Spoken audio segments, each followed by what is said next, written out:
Hello everyone, I am Dr. Sirajul Faizi. I welcome you in my YouTube channel.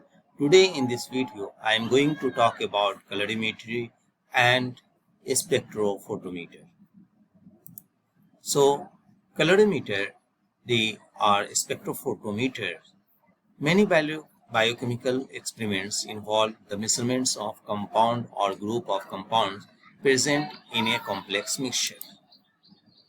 The most widely used method for determining the concentration of biochemical compound is colorimetry, which makes use of the property that when white light passes through a colored solution, some wavelengths are absorbed more than others.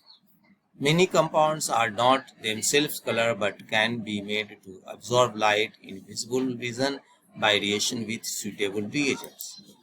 These reactions are fairly specific and in most cases very sensitive, so that quantities of materials in the regions of millimolar per liter concentration can be measured.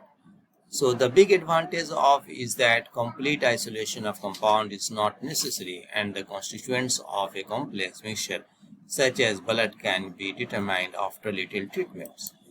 So the depth of the color is proportional to the concentration of the compound being measured, while the amount of light is proportional to the intensity of the color and hence the concentration.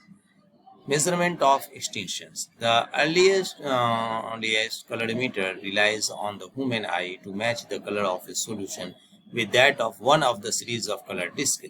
The results obtained were too objective and subjective and not the particularly accurate. Then, colorimeter develops is generally any tools that characterize color sample to provide an objective measure of color characteristic. In chemistry, the colorimeter is an apparatus that allows the absorbance of a sample or solution at a particular frequency of visible light to be determined. Colorimeter hence make it possible to determine the concentration of known solute since it is proportional to the absorbance. Now, different chemical substances absorb varying frequencies of the visible spectrum.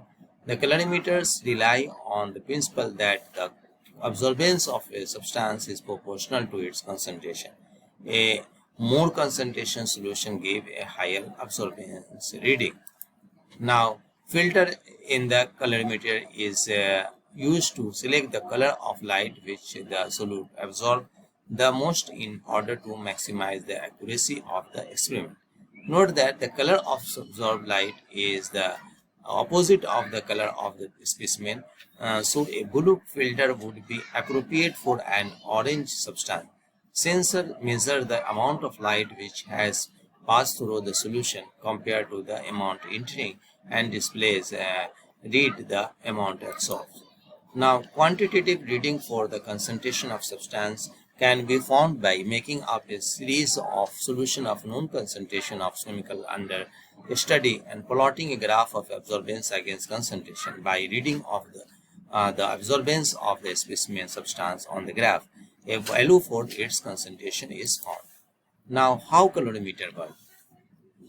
White light from a tungsten lamp passes through a slit, then a condenser lens to give a parallel beam which fall on the solution under the investigation contained in an absorption cell or cube. The cell is made up of glass with the side facing the beam cut parallel to each other. You can see the source tungstens, you can see the slit, you can see the condenser lens, you can see the cuvette, you can see the filter, you can see the photocell. Now you know the galvanometer reading.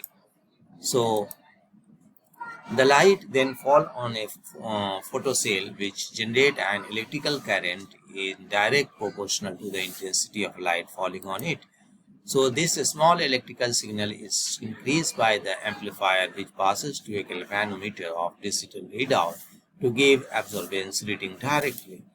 So among the simplest and most common colorimeters are the Spectronic 20 and Spectronic 21. They are commonly called the Spec 2 and Spec 21. So a spectrophotometer is a sophisticated type of colorimeter when monochromatic light is provided by a prism. The band width of light passes by a filter is quite broad, so that it may be difficult to distinguish between two components of closely related absorption with a colorimeter. A spectrophotometer is then needed. Now, light source of a prism, cuvette or sample holder, photo multiplier and output meter, electrical compartment. This is the schematic light transmissions. Now, spectrophotometers. You know, my friend, all types require a blank, which is a solution that contains the entire reagent except the solution substance to be measured.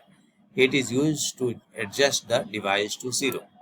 Now here is a summary of the steps of operations of a SPEC 20 and spectrophotometer. Power, turn on power, warm up, allow about 5 minutes when first turn on, wavelength, select appropriate wavelength, 0 with sample holder empty and close, adjust meter need to 0% transmittance, infinite absorbance using zero control node. Now, blank, fill the tube half filled with water, place in sample holder and close cover. Adjust meter need to be percentage transmittance or zero absorbance using light control knob. Now, standard, measure absorbance or percentage of known solution. Fill tube half filled with sample of known concentration, place in sample holder and close cover. Read absorbance value or percentage transmitted from a meter. Repeat these steps if making a calibration curve or verifying the proportionality Peirce law. Now simple, measure absorbance or percentage transmittance of solution with unknown concentration as in previous steps. Now types of spectrophotometer: visible spectrophotometer, ultraviolet UV spectrophotometer, colorimetric determination of vitamin B2. This is very important. So vitamin B12, you know vitamin B12 is water soluble vitamin, RDA 2.4 microgram per day for adult. It is found only in animal sources. What is the functions? Aids folic acid in synthesis of heme. It prevents anemia. It requires for protein digestions and absorptions. You can see the blank 1, 2, 3, 4, 5 and unknown. So results, concentration versus absorbance. So calculations, absorbance of unknown, concentration of unknown, absorbance of a standard, concentration of a standard, so is equal to unknown into standard divided by standard. So my friends, I hope this video will be helpful to you. If you like this video, then subscribe my channel, and thanks for watching.